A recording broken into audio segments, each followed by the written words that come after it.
¿Qué tal? Muy bienvenidos a nuestra serie Siguiendo las huellas de Jesús de Nazaret. Hoy nos corresponde la meditación número 48 para este sábado 28 de marzo. Nuestro texto bíblico es Mateo 7, 13 al 19 y también leeremos Jeremías 21, verso 8. Jesús y el reino de los cielos. Todos sean muy bienvenidos para compartir juntos la lectura y meditación del Evangelio. Yo soy Rafael Pola, muy bienvenidos.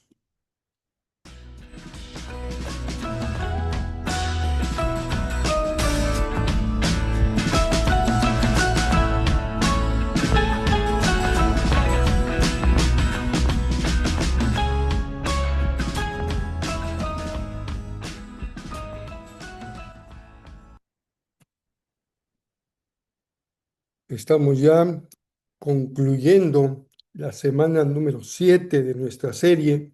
Estamos en la meditación número 48. Entonces, pues no, ¿verdad? Es la semana 7, correcto. La semana 7 de nuestra serie. Jesús va a enseñarnos hoy acerca de el reino de los cielos, uno de los temas predilectos de Jesús, y no podemos estudiar a Jesús independientemente de la enseñanza sobre el reino de los cielos o el reino de Dios o solamente el reino. Las tres expresiones son sinónimas, tanto reino como reino de Dios como reino de los cielos. Pues leamos entonces Mateo 7, 13 al 19. Dice así: Solo puedes entrar en el reino de Dios a través de la puerta angosta. La carretera al infierno es amplia y la puerta es ancha para los muchos que escogen ese camino. Sin embargo, la puerta de acceso a la vida es muy angosta y el camino es difícil, y son solo unos pocos los que alguna vez lo encuentran. Ten cuidado de los falsos profetas que vienen disfrazados de ovejas inofensivas, pero en realidad son lobos rapaces, feroces. Puedes identificarlos por su fruto, es decir, por la manera en que se comportan. ¿Acaso puedes recoger uvas de los espinos o higos de los cardos? Un buen árbol produce frutos buenos y un árbol malo produce frutos malos. Un buen árbol no puede producir frutos malos y un árbol malo no puede producir frutos buenos. Por lo tanto, todo árbol que produce frutos buenos se corta. Por lo tanto, todo árbol que no produce frutos buenos se corta y se arroja en el infierno.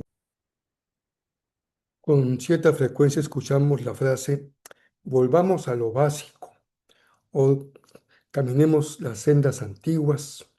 Y siempre hay un espíritu en el pueblo de Dios de época en época que da luz a este esfuerzo por retomar lo básico, lo fundamental, porque en el camino de la vida uno puede ir construyendo cosas que después se da cuenta que no son representativas de lo realmente importante o lo esencial. Creo que este es el caso del Sermón de la Montaña. Mateo 5, 6 y 7 es una gran importancia porque refleja la esencia, el núcleo fundamental de nuestro estilo de vida como seguidores de Jesús y tiene varios elementos importantes sobre lo que es el reino de Dios. Sobre eso hablaremos el domingo con mucha mayor amplitud porque nos toca el tema, lo que creemos sobre el reino de Dios. Pero hoy tenemos una pequeña muestra de lo que Jesús nos dice en el pasaje que hemos leído. El análisis del texto de Mateo sugiere, al ir leyendo pausadamente los primeros versos, que se trata de tomar una decisión radical y una decisión única que debe tomarse de inmediato. Cuando habla Jesús acerca de entrar al reino por la puerta angosta, parece que elegir esa puerta no es una decisión que se toma a lo largo de la vida, sino que surge en un momento en donde hay que decidir qué puerta vas a tomar para transitar por tu vida. Por el contrario, para describir el camino de la perdición, la autopista amplia, el texto emplea varias expresiones gramaticales que van indicando un flujo constante y pasivo, como tomar por la autopista ancha de la vida es simplemente dejarte llevar. No implica una decisión radical, como en el caso de la puerta angosta, seguir a Jesús, sino en el caso de la autopista amplia que lleva a la perdición, que lleva al infierno, dice Mateo, dando voz a la palabra de Jesús, es simplemente dejarte llevar por la corriente de este tiempo. La precisión del adjetivo restringido o comprimido para el camino de la vida sugiere una vía que ha sido estrechada no por accidente, sino por diseño divino. Dios ha querido marcarnos un sendero angosto para que sea la puerta de entrada, de acceso al reino de Dios. Y esto es comprensible por lo que significa el reino, la soberanía de Dios, la presencia soberana del Señor a través de sus valores, sus principios, sus normas de vida, sus relaciones. No sería comprensible entrar al reino si no significa participar del estilo de vida marcado justamente por el reino.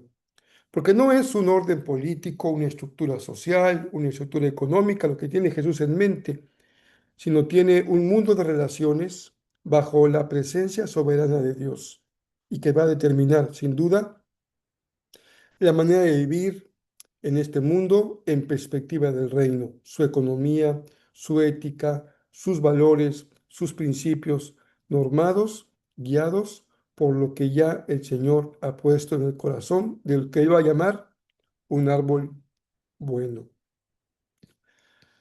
En cuanto a la advertencia, disculpen, sobre los falsos profetas y el imperativo presente exige un estado de alerta perpetuo. Estén alertas frente a los engañadores, a los falsos profetas. La expresión gramatical no se refiere a la visita de un profeta ocasional al que pudiésemos prestar atención, sino se refiere a ese proceso permanente que es una actividad continua de intentar engañar a los discípulos de Jesús. Y recordemos que en la Biblia uno de los nombres favoritos del diablo es justamente el engañador y que su estrategia generalmente tiene que ver con nuestra comprensión de la realidad, porque el engaño no es una mentira. Mejor dicho, corrijo, el engaño no es una afirmación falsa, porque falso puede ser algo que no intenta engañarme, pero el engaño es un propósito moral equivocado, porque puede yo tratar de engañarte incluso con la verdad, pero con el objetivo de engañarte. Finalmente, la relación entre el árbol y el fruto que el texto establece marca que hay una imposibilidad del ser, de lo que es una naturaleza corrupta que no puede, por su misma naturaleza, producir algo bueno o producir algo excelente. El juicio final al que se refiere el verso 19 está redactado en un presente. No se presenta como un evento lejano, sino como una consecuencia inevitable ya en el proceso presente de la vida para que todo aquello que no cumple su propósito funcional sea desechado como inservible en el reino de Dios. Mis hermanos, qué importante en la vida es saber que todo tiene su tiempo y que de acuerdo a Jesús también hay tiempo para desechar lo que es inútil en el reino de Dios, lo que es fruto prohibido o fruto podrido o árbol que no da buen fruto. A veces batallamos para comprender que no podemos hacer un pacto, ni simular, ni voltear nuestro rostro para otro lado cuando vemos que estamos cosechando frutos que no son frutos de árbol bueno. Más que enfocarnos en el fruto, hemos de enfocarnos en el árbol, porque es el antecedente de lo que se cosecha.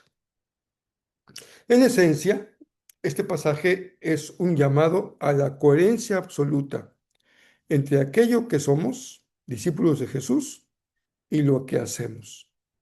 Hemos de reflejar en nuestro estilo de vida quiénes somos. Jesús plantea que la vida espiritual no es un camino de opciones múltiples y cómodas, sino una elección decisiva entre una ruta fácil que no requiere esfuerzo, déjate llevar, y un sendero estrecho que exige atención y permanente sacrificio. La advertencia sobre los falsos profetas refuerza esta idea. Las apariencias pueden engañar, lobos con piel de oveja, pero el tiempo y los resultados siempre terminan revelando la verdad, la identidad verdadera de una persona. La enseñanza clave es que el carácter, el árbol bueno, no se puede falsificar a largo plazo. Así como un árbol sano produce frutos sanos de forma natural porque esa es su esencia, una persona con un corazón transformado vivirá de acuerdo con el bien. No se trata, lo hemos dicho ya en meditaciones previas, de cumplir solamente con reglas externas para parecer buenos, sino de tener una raíz sana que produzca una vida útil. Al final, el texto nos recuerda que lo que no tiene valor real o está corrompido no se va a sostener, pues la vida misma se encarga de separar lo que es auténtico de lo que es falso. En más de un sentido, disculpen, en más de un sentido, la vida se trata de tomar decisiones y hacer elecciones.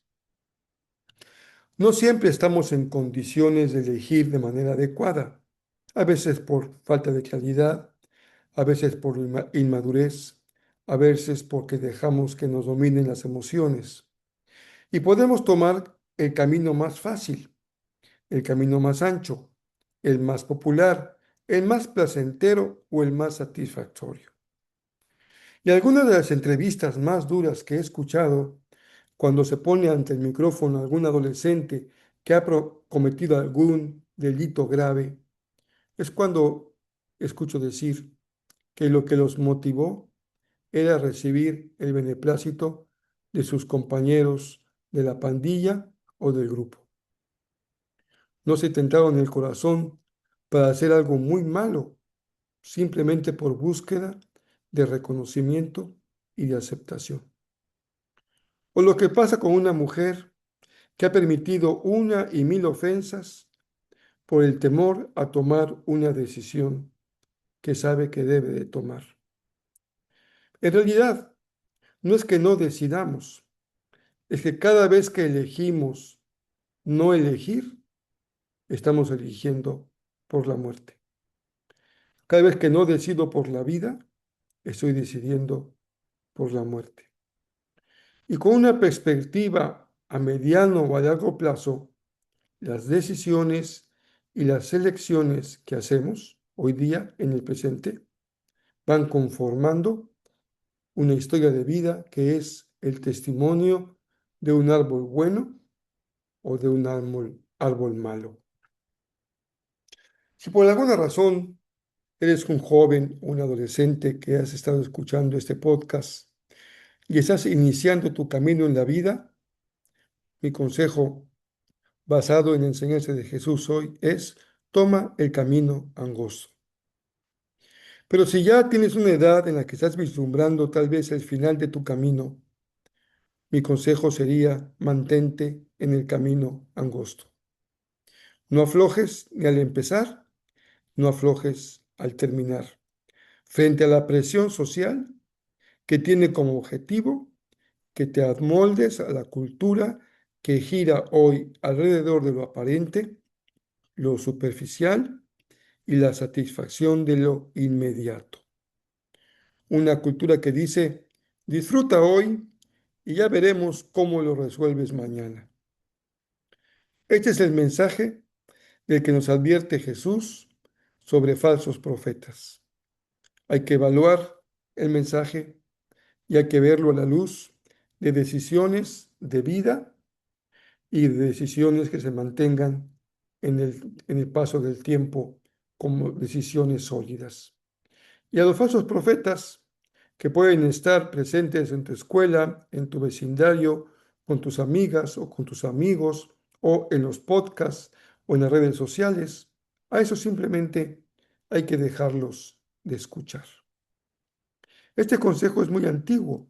Ya el profeta Jeremías lo dijo con toda claridad allá en el capítulo 21, versículo 8. Dile a todo el pueblo, esto dice el Señor, elijan entre la vida y la muerte, porque en el fondo de eso se trata. Regresemos hoy a un pensador muy cercano a nuestras preferencias. Se llama Dietrich Bonhoeffer y él escribió en su famoso libro El precio de la gracia la siguiente frase: la gracia barata es la predicación del perdón sin arrepentimiento, el camino amplio. El bautismo sin disciplina eclesiástica.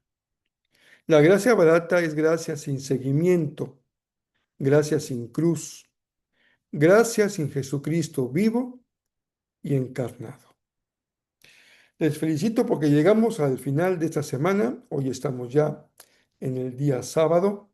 Espero que tengan tiempo para poder masticar, regresar a lo aprendido en la semana, verlo a la luz de este hermoso mensaje del Sermón de la Montaña en el que hemos estado prácticamente toda la semana y ya preparando su corazón para mañana domingo en el que podamos iniciar, tengamos el arranque de la semana de pasión.